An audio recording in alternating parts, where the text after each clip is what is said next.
Good morning সবাইকে।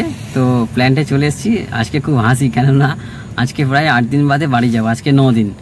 হ্যাঁ, আর যেই প্ল্যান্টে এসেছি এটা একটা স্টিল প্ল্যান্ট। হ্যাঁ, আপনাদেরকে দেখাবো যে এটা কত বড়, মানে একটা শহর হচ্ছে গোটা প্ল্যান্টটা। মানে খুবই কম লোক কাজ করে এখানে। তো চারিদিকে জঙ্গল বঙ্গল হয়ে গেছে, মানে অ্যাডভেঞ্চারটা খুব ভালো লাগছে। চারিদিকে জঙ্গল, কেউ নেই, আমরাই শুধু রয়েছি। 2-1টা লোক হয়তো হাতে গোনা রয়েছে, খুব সুন্দর বেশ। আপনাদেরকে ঘুরে দেখাবো, চলুন। এখন এক জায়গায় মেশিন বসাবে এরা। আমরা 3 দিন হলো এখানে কাজ করছি আজকে নিয়ে। তো আপনাদেরকে কিছুই দেখানো হয়নি।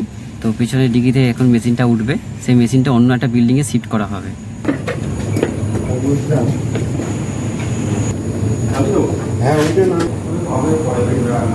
তো এই বিল্ডিংয়ের ভেতরেই মেশিনটা রাখা রয়েছে, কালকে আমরা সব এখানেই রেখে গেছিলাম। আপনারা দেখুন যে কত বড় কারখানা, যে বাস স্ট্যান্ড আছে, আবার চিন্তা করা যায়। 2-1টা হাতে গোনা লোক।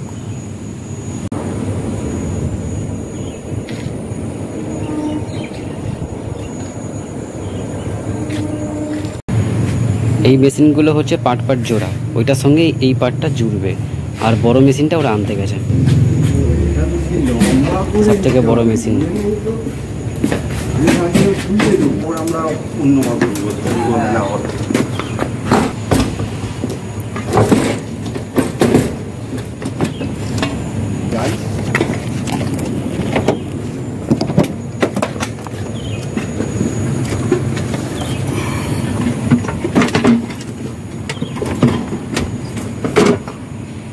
মেশিনটা যেহেতু এক জায়গায় বসানো হবে, সেই জন্য ভালো করে না ঢুকিয়ে এইভাবে আমাদেরকে নিয়ে যেতে হবে। আর ডিকিটা ওই জন্য বন্ধ করা যাচ্ছে না, এইভাবেই থাক। কিছুক্ষণ বাদে তো মেশিন নামানো হবে আবার। এখানকার বিল্ডিংগুলোর এত বড় সাইজ, আপনাদেরকে কি বলবো। ভেতরে ঢুকে আপনাদেরকে আমি দেখাবো যে কত বড় বড় জায়গা, হসপিটালের মতন লাগে ঠিক একদম যেন। দেখুন একবার ভেতরে একটা লোক নেই, কিন্তু এইগুলো হচ্ছে ব্রিটিশ আমলের বিল্ডিং।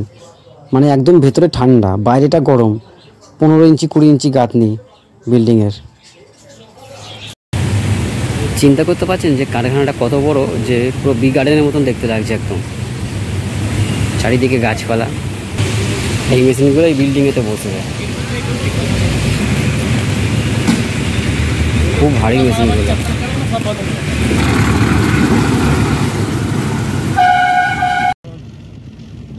এইবার আমরা যাব এক জায়গায় কাজে, মানে যেখানে সব কিছু মেটেরিয়ালসগুলো তৈরি হচ্ছে, সেই ধোঁয়াটা এক জায়গা থেকে বেরোচ্ছে, সেই চিমনিতে কাজ হবে।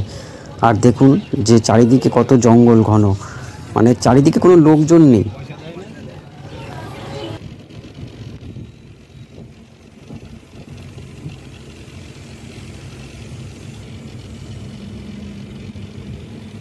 তো এখান থেকে কাজ মিটে যাওয়ার পর বিকেলের দিকে আমরা রওনা দেবো, মানে মেসেতে, যেখানে আমরা এতদিন ছিলাম। তো ওখান থেকে সব জিনিসপত্র আমাদের প্যাকিং করা রয়েছে, তুলে আবার গাড়িতে, তারপরে কলকাতা থেকে রওনা দেবো। মানে বাড়ি যেতে যেতে সেই 7:30 8টা বেরিয়ে যাবে, মানে আমার বাড়ি ঢুকতে। তবে দেখা যাক রাস্তাঘাট কতটা কি জ্যাম হয় না হয়। চলুন। আর ওরা ওখানে কাজ করছে, আমি একটু রেস্ট নেবো। রেস্ট বলতে গাড়ির মধ্যে যা গরম, কি আর রেস্ট নেবো। তাও যেটুকু হোক রেস্ট নিই, কেননা আমাকে তো গাড়ি চালাতে হবে। ওরা এখন কাজ করছে, গাড়িতে শুয়ে রেস্ট নিতে যাবে, আর আমি এখন একটু রেস্ট নিয়ে নিই। এই হাইটের চিমনির মধ্যেই রোদের মধ্যে উঠবে ওরা। কত কষ্ট বলুন তো আমাদের কাজে। দেখুন এই রোদের মধ্যে উনি চিমনির মধ্যে উঠে দাঁড়িয়ে আছে। মানে আগের দিন যেরকম দেখিয়েছিলাম আপনাদেরকে, আমাদের রাইস মিলের কাজেতে যে কাজটা হচ্ছিল, সেই কাজটাই এখানে সেম হচ্ছে। উনি ওখানে পাইপের সঙ্গে রড ঢুকিয়ে দিয়ে দাঁড়িয়ে আছেন। তো এক একটা কারখানার সব দেখুন, মানে রেল ঢুকে গেছে, ভাবতে পারছেন। মানে ওইটা হচ্ছে রেলওয়ে ট্র্যাক। রেলের যে ওয়াগনারগুলো থাকে সেইগুলোই হচ্ছে ওগুলো। হ্যাঁ, বিশাল বড় সব কারখানা। দেখুন অবস্থা একদম বি গার্ডেন বলে না, বি গার্ডেন থেকেও বড়। দুপুর এখন 1টা বাজতে যায়, আমাদের লাঞ্চ এখনও হয়নি। তো ওরা আসুক, মেশিনটা বসিয়ে আসলে তারপর লাঞ্চ করতে যাব ক্যান্টিনে। আমরা ক্যান্টিনে চলে এসেছি। এবার এখানে দুপুরবেলায় খুব একটা বেশি ভালো কিছু খাবার পাওয়া যায় না, মানে একদমই নর্মাল। 2-1টা লোকের জন্য রান্না হয়, তাই আমাদেরকে খেতে হবে, কেননা এটা বিশেষ কিছু ক্যান্টিন নয়। তো ঠান্ডা জল একটু ভরে নেবো, অনেকক্ষণ ঠান্ডা জল খাইনি। দেখি একটা জিনিস দেখাই আগে। দেখুন এই ডিজাইনগুলো যে রয়েছে এগুলো ব্রিটিশ আমলের তৈরি সবই, হ্যাঁ। আর তার মধ্যে যে এই আঁকাগুলো দেখছেন একটি কেউ এঁকেছে, যার হাতের দক্ষতার তারিফ করতে হয়। মানে গোটা প্ল্যান্টের যে চিহ্ন সেটা এর মধ্যে ছাপ রেখে গেছে। এত সুন্দর লাগছিল যে আমি না দেখিয়ে আপনাদেরকে পারলাম না। তো বন্ধুরা, আমাদের খাওয়া দাওয়া পর্ব শেষ। এবার আমরা একটা জায়গায় গিয়ে বসবো, কেননা গতকাল এক জায়গায় যেখানে বসেছিলাম সেটা গাছের তলা বা কোনো কিছু একটা ছিল, কিন্তু আজকে আমরা একটা অফিসারের সঙ্গে কথা হয়েছে, যেখানে আমাদের মেশিনটা রাখা ছিল সেই রুমেতেই আমাদের বসার জায়গা করে দিয়েছে, কেননা এখানে পাখা রয়েছে আর বাইরে পাখা ছাড়া বসা যাবে না, প্রচণ্ড গরম। তাই আমরা এখানে একটু বসে রেস্ট নিচ্ছি, একটু পরেই আবার বেরিয়ে যাব, আবার মেশিন চেঞ্জ করতে হবে। আর এখানে জল টেস্ট করার জন্য আমাদের জল নিতে যেতে হবে একটা জায়গায়, সেইখানে মনে হয় পুরো জঙ্গল আর জঙ্গল। এখানে যাওয়া দু একটা লোকের দেখা মিলছিল, এখানে এসে দেখলাম আর মানুষ কেন, মানে কোনো পশু পাখিরই কোনো চিহ্ন নেই। এই কারখানা থেকে যেসব জল বেরোচ্ছে সেইগুলো টেস্ট করার জন্য আমাদেরকে এই জলগুলো ভরে নিয়ে কলকাতায় যেতে হবে। সেই জন্য দাদাটা জল তুলছে, আবার এই জলটাই আমাদের সঙ্গে করে কলকাতায় যাবে, ল্যাবে টেস্ট হবে।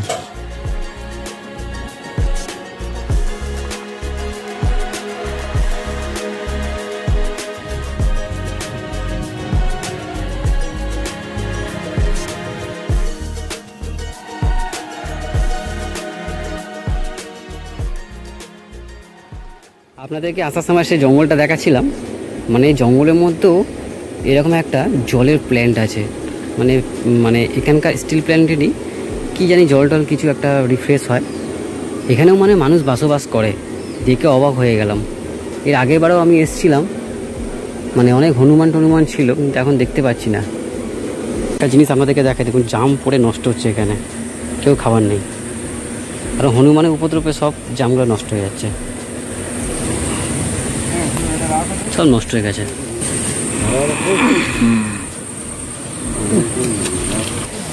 এই জঙ্গলের আমাদেরকে খুঁজতে হবে জাম কোথায় আছে ভালো, দেখি এটা ভালো আছে, ফ্রেশ জাম। কত জাম পড়ে নষ্ট হয়ে গেছে।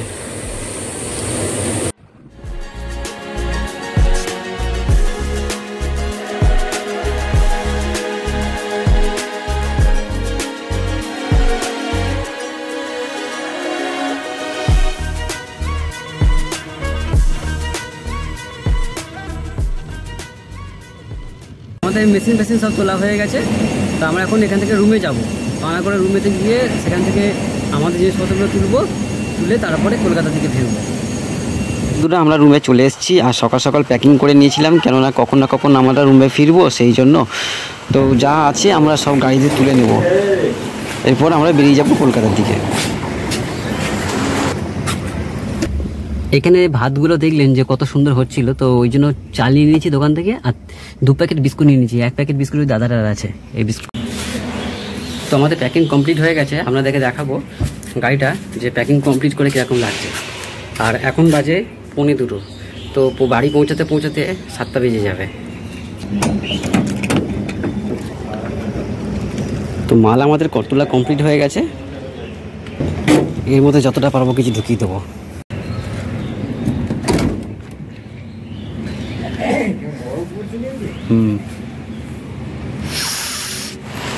তো এতদিন ধরে রুমটায় ছিলাম, একটা মায়া পড়ে গেছে, আর বাচ্চাগুলোর জন্য খুব মায়া লাগছিল। বাচ্চাগুলো বারবার আমাদেরকে বলছিল, কাকু তোমরা চলে যাচ্ছ, আবার কবে দেখা হবে জানি না। আর কুকুর বাচ্চাটাও সঙ্গে সঙ্গে পেছন ছিল আমাদের গাড়ির পেছনে, দেখতে পাচ্ছিলাম ওকে আয়নাতে।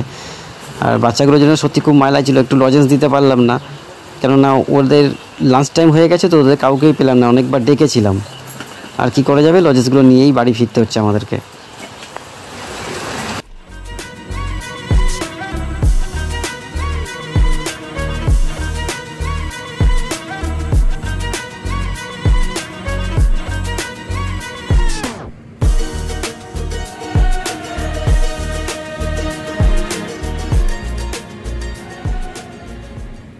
বর্ধমান ক্রস করে বালসিটের কাছে আমরা একটুখানি ব্রেক নেওয়ার জন্য দাঁড়িয়ে আছি।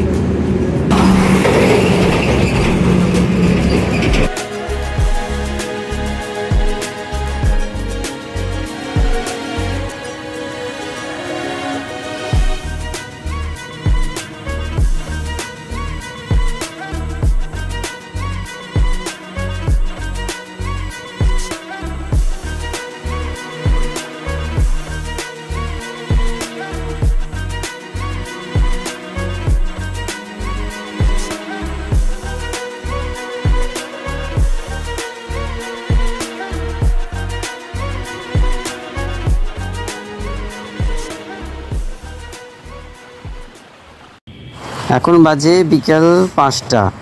তো আমরা পৌঁছে গেছি দক্ষিণেশ্বরে। বেশিক্ষণ টাইম লাগেনি, কেননা রাস্তায় খুব একটা গাড়ি ছিল না, মানে ফাঁকাই রাস্তা ছিল। লরি থাকলে অনেক টাইম বেশি লাগতো। এই প্রথম 2 থেকে আড়াই ঘন্টার মধ্যে কলকাতায় এসে পৌঁছালাম। আর কলকাতায় পৌঁছে দেখলাম সেই হুড ট্যাক্সি, দেখে মনটা ভরে গেল। মনে হচ্ছে যেন কতদিন বাদে একটু লোকজন দেখছি। সময় এখন বিকেল 5:30। আমরা কলকাতায় এসে পৌঁছলাম, মানে একদম মেসে। তো মেসে কিছু জিনিসপত্র নামিয়ে দেওয়া হবে, আমাদের বাসন টাসন, মানে ওই দাদার যা বাসন থাকবে সেই বাসনটা নামিয়ে দেওয়া হবে, আর আমার কিছু মাল নিয়ে চলে যাব যা আছে। সব মেশিন নামবে না, কিছু টুকিটাকি মেশিন নামবে, কেননা আরেক জায়গায় কাজ রয়েছে, সেইখানে আবার সেই মেশিনগুলো যাবে বলে বেশি মেশিন নামিয়ে লাভ নেই। গাড়ি এবার গ্যারেজ করব। 6:15 বাজে, 40 মিনিট হয়ে গেল এসছি, এখনও গ্যারেজই করতে পারলাম না। বাইকের অবস্থা তোমার খুব খারাপ হয়ে গেছে, ধুলো। দেখতে হবে কেমন কী আছে না আছে। ধুলো দেখেন একবার কত। তো আমার প্যাকিং কমপ্লিট, মানে গাড়িতে বাঁধা, কেননা অনেকগুলো মাল আছে তো, পিঠেও একটা ব্যাগ আছে, সেই জন্য এটাকে বেঁধে নিয়েছি। এটার মধ্যে বাসন কোসন রয়েছে। এবার বাড়ি যাব। বাইক স্টার্ট দিয়ে নিয়েছি, এখন দেখে নিচ্ছি যে তেল কতটা আছে, কেননা আমার গাড়ির কাঁটাটা খারাপ। এখান থেকে আধ ঘন্টা লাগবে আমার বাড়ি যেতে। হ্যাঁ, কমেন্টকে ফোন করে দিয়েছি যে আমি গাড়িটা গ্যারেজ করেছি। তো বাইকে অনেকটাই তেল রয়েছে, যা তেল আছে অনেক দিন হয়ে যাবে। তো বন্ধুরা, এখন চলে যাবো বাড়ি। তো আমাদের ভিডিওটা কেমন লাগলো নিশ্চয়ই কমেন্ট করে জানাবেন। তো আজকের মতন শুভরাত্রি। আর বাড়ি যাওয়ার সময় একটু চপ নিয়ে নিচ্ছি, কেননা এতদিন বাদে ফিরছি তো বাড়ি। তো টাটা।